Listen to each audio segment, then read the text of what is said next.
Chapter 25. In this chapter, we're going to be exploring the use of diagnostic tests and methods and procedures to identify potential pathogens in patients.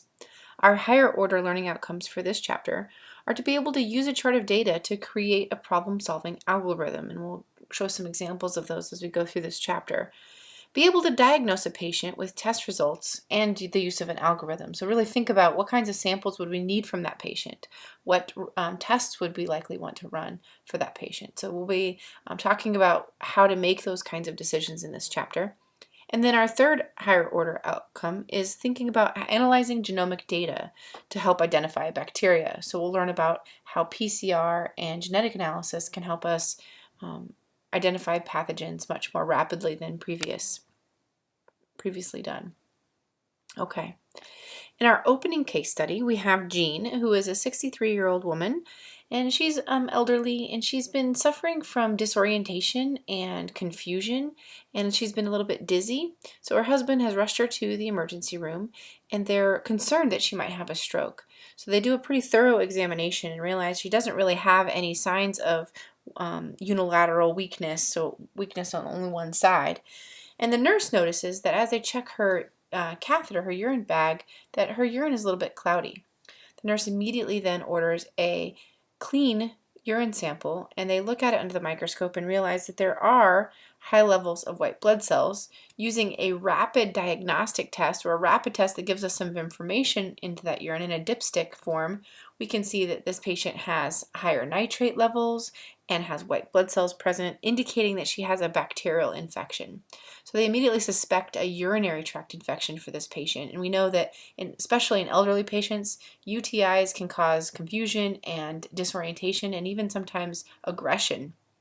It's one of the first things that we should think about when we have those elderly patients. They also use a special inoculating loop, and we'll see that a little later in the chapter, to streak the bacteria from the urine onto an agar plate. And this is an example of selective and differential media called MacConkey agar. And you can see here that these colonies, these little pink colonies, have grown up, and that shows that this particular bacteria is a vigorous lactose fermenter. And one of the most common ones we see in urinary tract infections is E. coli. Turns out that pretty quickly after starting Jean on antibiotics, she felt much better and was able to walk right out of the hospital. So the use of these rapid tests like the dipstick test, as well as these selective and differential agars, can very quickly help patients, help nurses, help doctors identify what's going on in an infection. So why is it that we should take time to identify an infectious pathogen?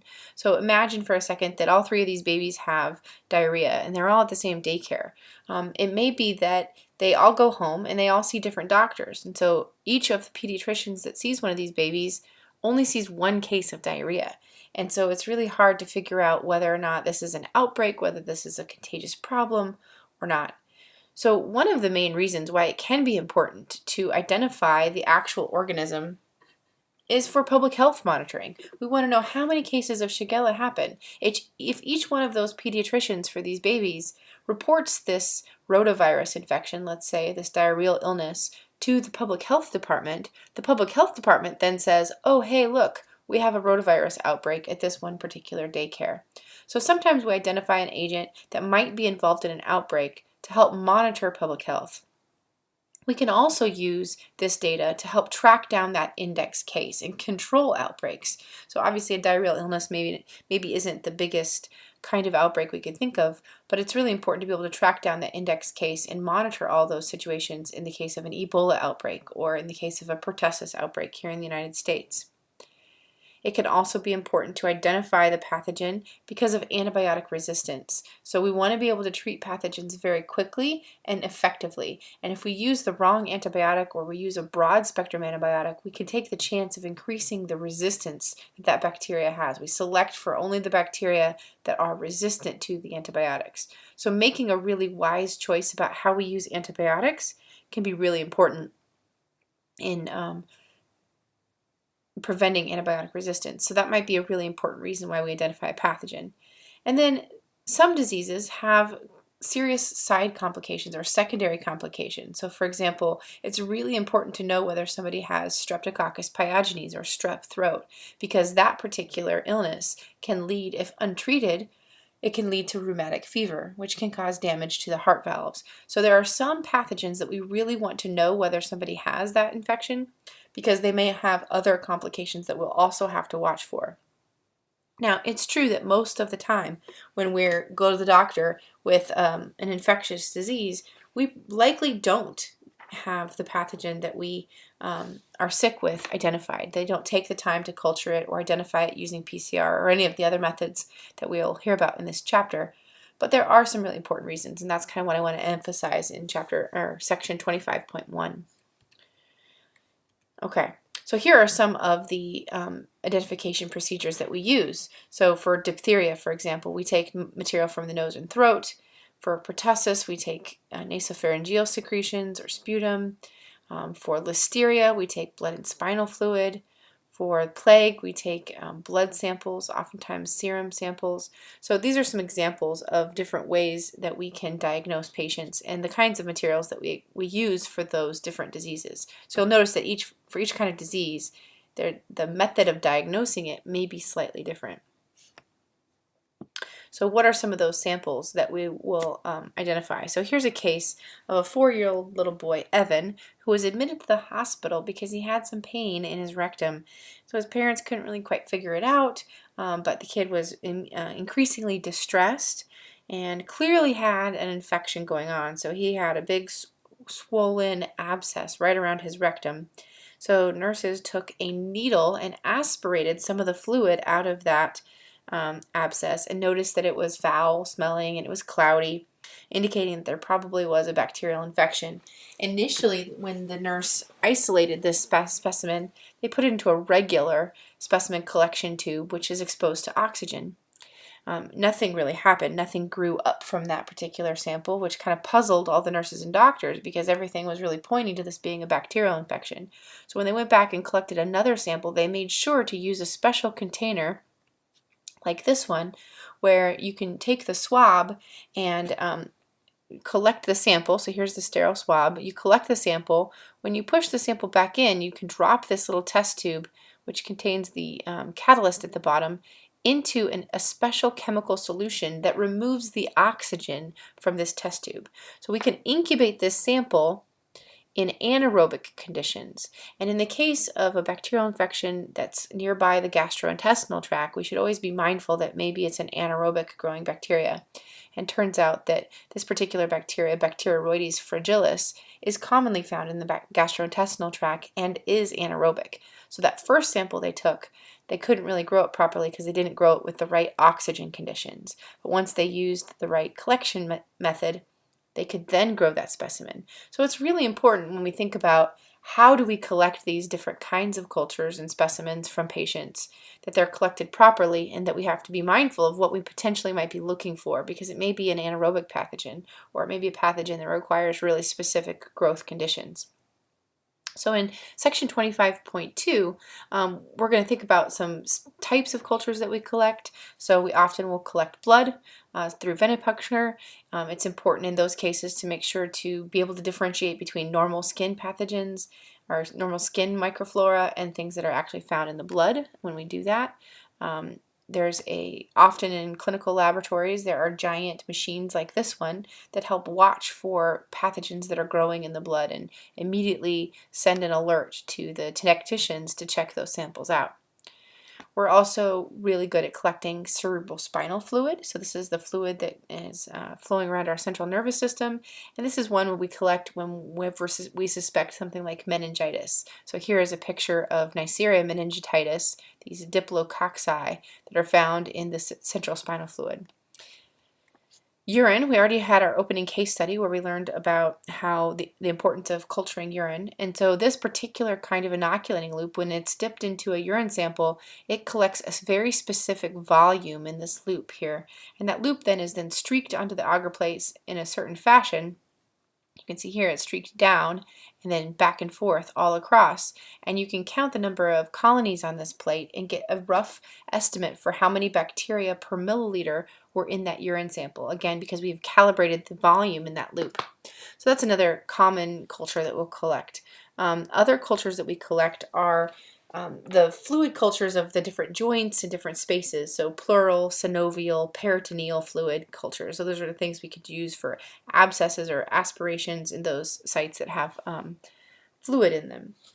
Now, when we look at collecting other kinds of specimens, besides those initial four, we also have to think about the microflora. So samples that are collected from the mouth or the tonsils are going to have all kinds of other bacteria alongside whatever potential pathogen you might see. So here's an oropharyngeal swab or nasopharyngeal swab, excuse me, that we can use to collect something from the nose or from the throat.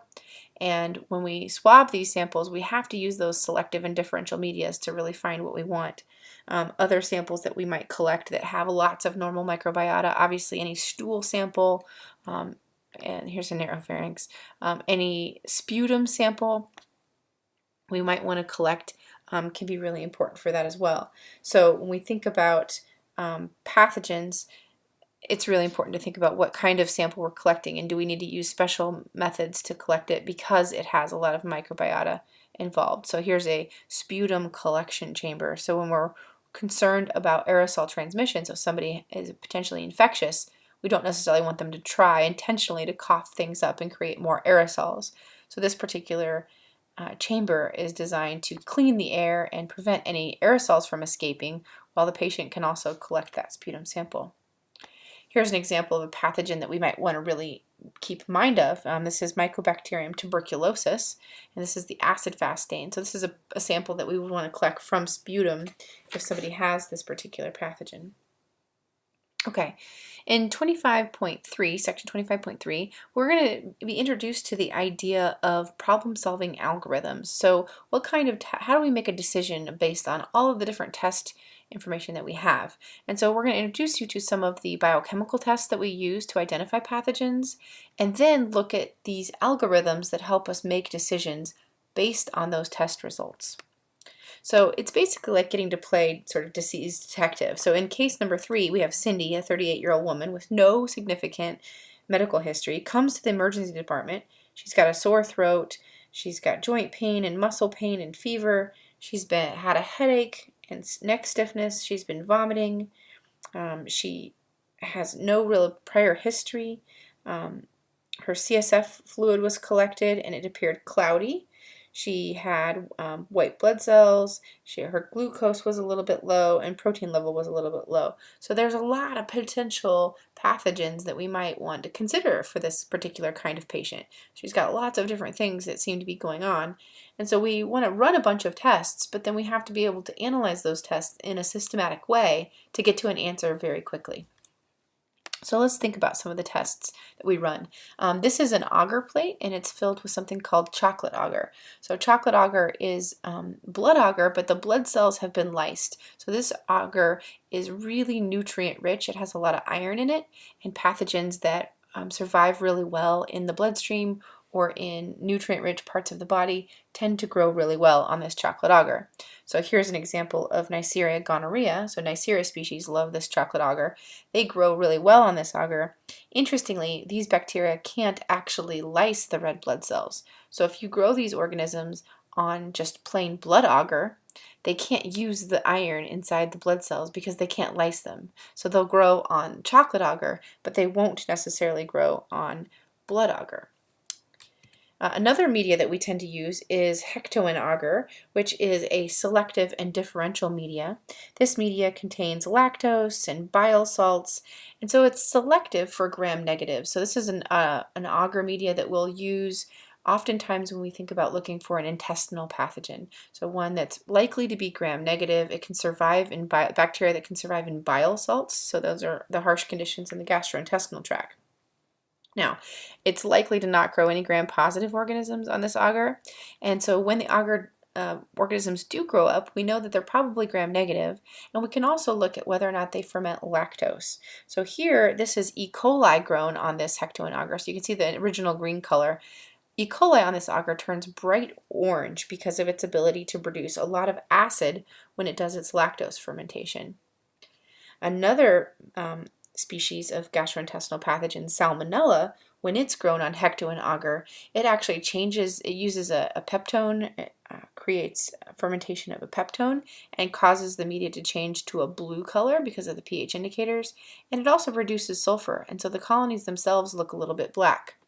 So Shigella on this agar, it grows, it doesn't turn orange, and it doesn't turn black. So we can already see how 3 different bacteria that might be really important gastrointestinal pathogens can be seen differently on this media. So this is an important media that we oftentimes will use for that. Now, in a hospital setting, we don't always have room for plates upon plates of different media, and it can be quite expensive and cumbersome to keep track of all that. So there's a number of different kinds of multiplex tests. So these tests, you start with a strip that looks like this, and in each of these little tiny chambers, there's either a single carbohydrate, or there's a single fermentable product, or there's a chemical reaction that's been looking for. There's reagents for that. And as you add a little bit of the sample, the bacterial sample, to each of these tubes, and you grow it up, you then can get a pattern of reactions. So E. coli is going to ferment this sugar, and this one, it's going to change the color of this tube. Notice how these are all blue, and in E. coli they're all yellow. And other bacteria are going to give a different characteristic answer. So here's Proteus after 24 hours. It has a very different pattern of colors. So we can use these multi-tests to help us figure out lots of different chemical tests in a small space. So these are pretty small. They're about the size of a ruler. And they happen in 24 hours. So rather than running each one of these on its own agar plate, this can sometimes be a more efficient way of doing some of those tests. Here's just a list of all the different tests that are found in that particular one. So you can look here and see that we're really looking at different kinds of fermentations, a fermentation of all these different kinds of products, whether urea is produced, whether sulfur is produced, citrate, all kinds of different things we can tell from that one little test strip.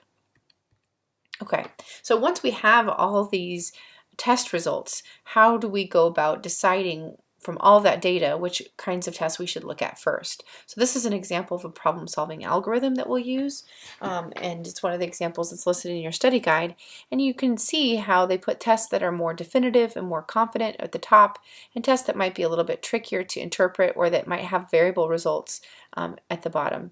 So we go from the most confident answers, and so by the time we get here, we've eliminated a lot of the variability, and we can feel pretty confident that if the test is indole positive and VP positive and LDC positive, that we're probably looking at Klebsiella. So this is how we use these problem-solving algorithms to make sense of all these test results.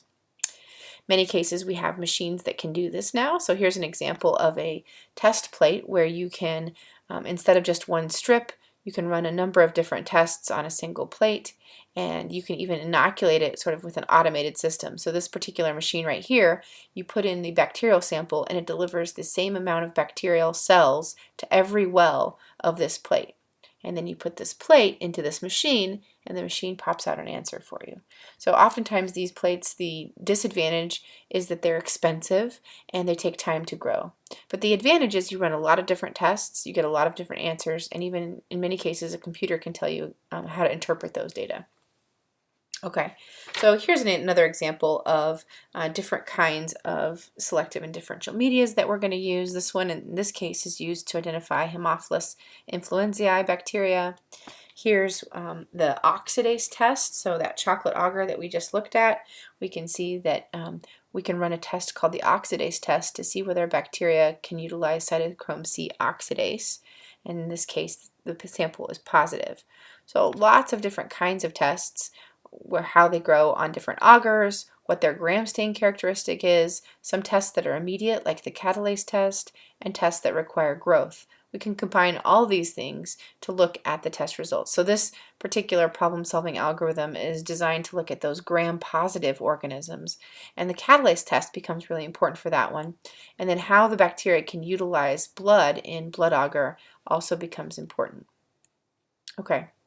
Now, the second category of tests that we need to think about beyond biochemical tests are tests that are based on DNA detection. So some pathogens are slow growing, some pathogens are difficult to detect, some don't grow at all in the lab, some of the samples are hard to find, and in many cases, in the case of viruses, for example, we can't really grow them in the lab. So viruses require host cells, and it's just not practical. So in many cases, we have to rely on finding the DNA of the organism rather than asking how that particular pathogen might grow.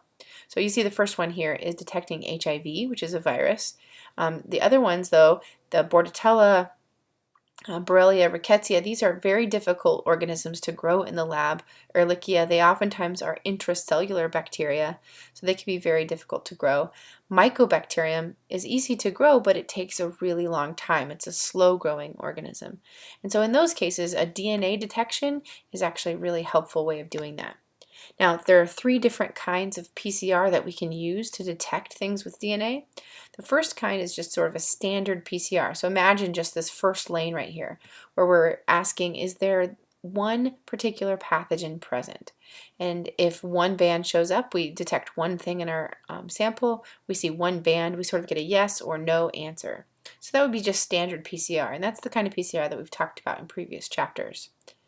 Multiplex PCR, which if we look at this entire gel, this is a gel electrophoresis gel, this is multiplex PCR.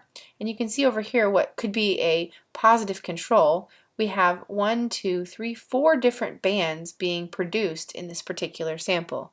So the template DNA is added to 4 different primer sets. In this case, primer set for A, B, E, and F. And notice that each of those primer sets is a different size. So this particular band, which illustrates type B, right? If there's type B present in this particular sample, it's going to give a band of about 200 base pairs. If type E is present, it's going to give a band of about 350 or 400 base pairs. And then F is about 515 base pairs, and A is about 1,000 base pairs right here. So you can see that there's all of these different primer sets are in one sample. So if we look at over here, we can see that sample 6, there are 3 different bands showing up. And if you can imagine that these types could be different types of bacteria, so we could ask whether E. coli, Salmonella, and Shigella are all in the same sample, or we could ask about 3 different RNA viruses that might be difficult to detect. So regular PCR, we're just going to ask for one at a time. Multiplex PCR, we can ask multiple questions of our DNA sample. Again, this is really useful, so there's a little case history in here about tuberculosis. So a slow-growing tuberculosis sample is needed. You know, here we have 45 patients in a pediatric surgery unit in New Delhi, India, and they need to know really quickly whether or not these patients have the same strain of tuberculosis. Tuberculosis grows incredibly slowly. It takes weeks and weeks to grow it on agar.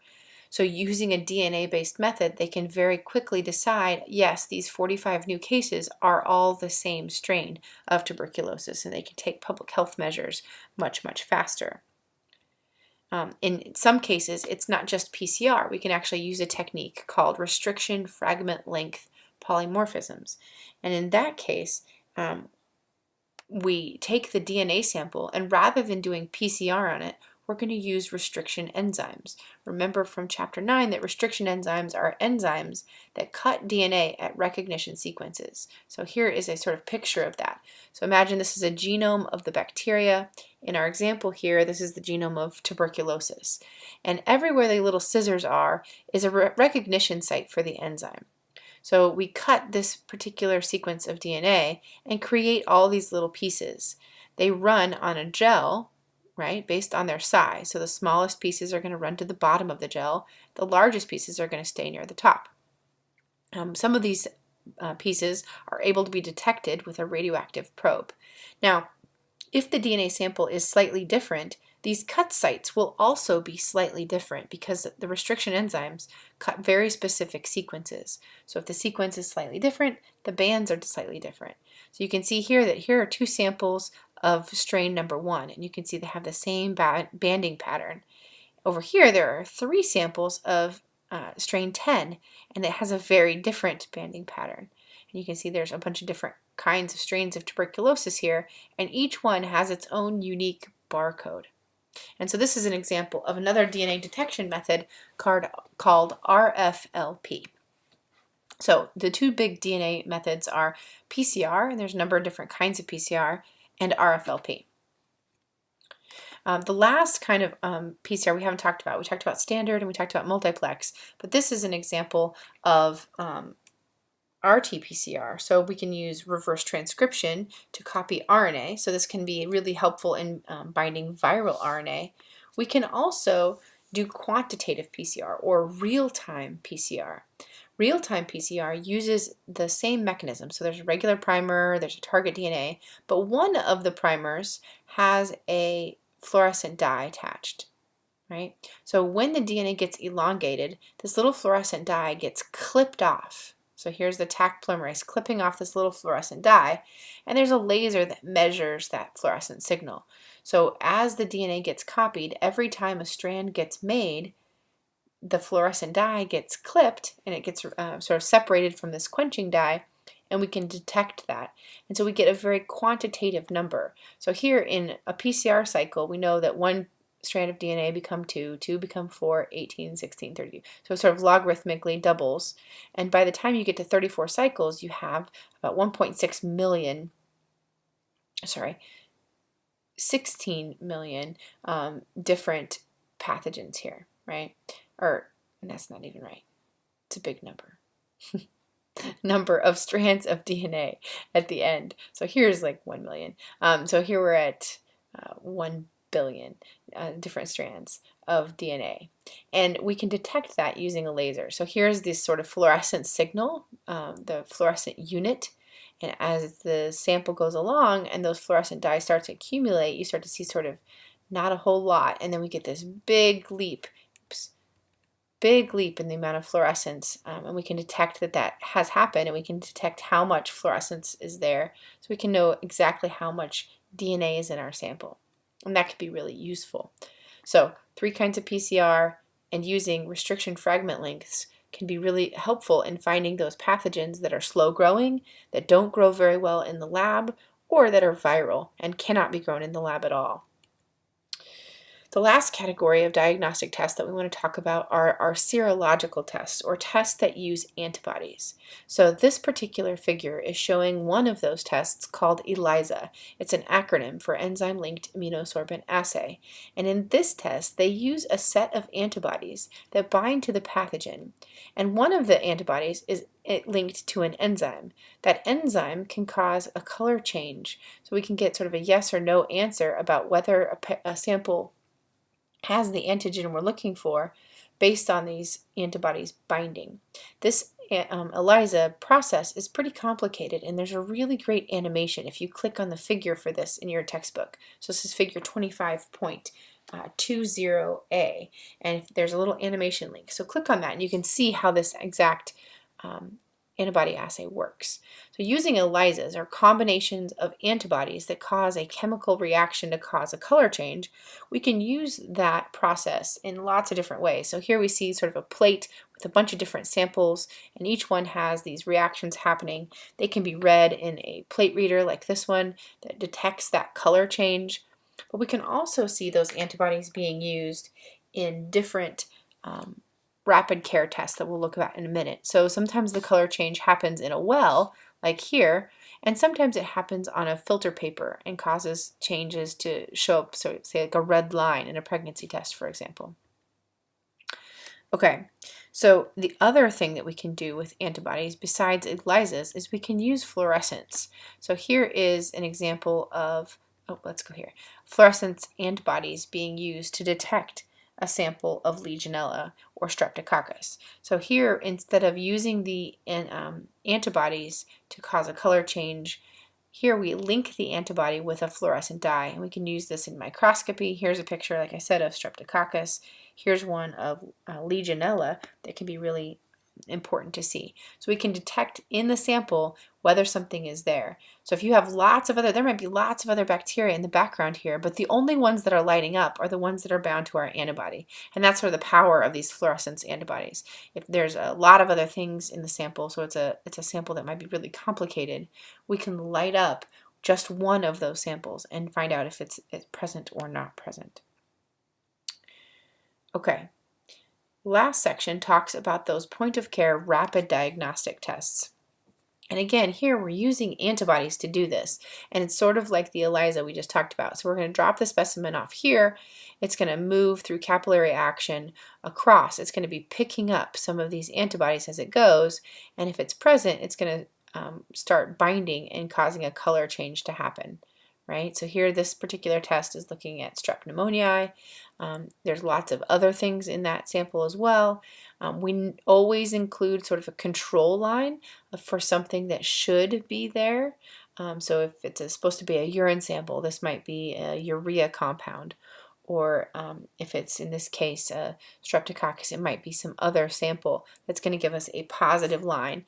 And then the test line, right, is going to be before that. So here's our control line, here's our test line. So what are some examples, right? So here is an example of one of those rapid tests. Now, rapid tests are really important when you need an immediate answer to decide how to treat the patient. So we don't need rapid tests for things that is not going to change how we prescribe a drug or give an antibiotic to that person. So this particular test is for Treponema pallidum, which is the causative agent of syphilis. So syphilis is very contagious, it's sexually transmitted, and so if a patient comes into the clinic, we want to know right away whether or not they have this particular pathogen and get them started on antibiotics. And so in this case, you can see here that the control, right, is here. The sample is loaded here. This is the control band, and this would be the test sample. So in sample 1, the test is positive, and in samples 2 and 3, we would consider those samples negative. Right? Here are some other examples of point of care. So many of you guys might have experience with pregnancy tests or a rapid strep test where they swab the tonsils to find out whether or not you have strep right away. And as we talked about previously, it's really important to know whether somebody has strep because we need to treat them, and so there's no damage that happens to any blood vessels or heart valves. So here are some examples of them. So we have lots of sexually transmitted infections. We have some pneumonia infections. We have protozoan infections. Here are a number of different viral infections. So again, viruses can be very difficult to identify by traditional bacterial means or staining. We can't stain for them. So it's sometimes really important to be able to detect their presence and know whether or not further diagnostics are needed. So the flu, you can go into the clinic and get a flu swab done and find out really quickly whether or not you have influenza or not. And that's important because we do have antiviral drugs for that pathogen, as well as we want to make sure that that person stays quarantined, right? Doesn't make anybody else sick. So there's a number of these kinds of point of care rapid tests that we can use.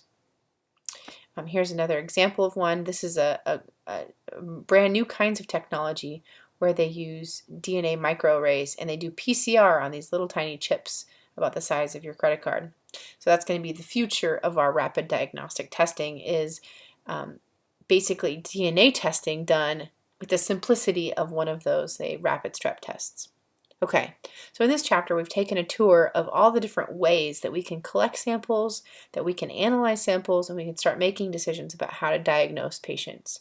Make sure that you go back and look at the practice activities for this so you can see how this kind of information can be used.